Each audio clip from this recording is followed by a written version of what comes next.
Hello guys, welcome to this video. In this video we are going to make just a little bit of interactive game with this random.choice, which we talked about in our previous video. So this random.choice just to generate a single choice of any number using this make use of this random library in Python programming language. So let's try to create maybe kind of a coin head and tail kind of scenario. So let's inside this box let's say we said head here.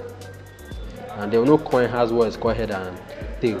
So in case coin before, we know that coin have head or tail. So inside they are going to just because we know that this random is going to pick any particular listing of its choice. So let's listen in this situation when we run this.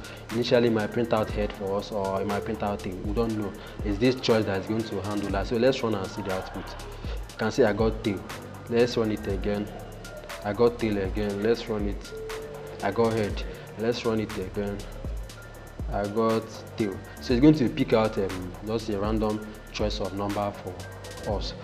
This can, let's say in a situation where we want to do a card game, I want to do flip a coin, for example, want to predict whether we want to do this thing or do this thing. So in a situation where we want to make decision, we can make use of this. Let's say you want to go somewhere and you are so gambling, maybe you can just write this kind of script and then run it. And then if you say head, we can say that if it says head, you will go. If you say tails, you are not going to go.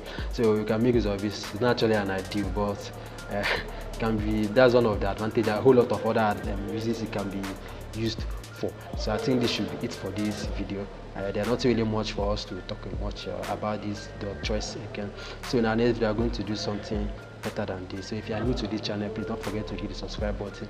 It's really important. So I'll be happy to see you in the next video. Thank you for watching.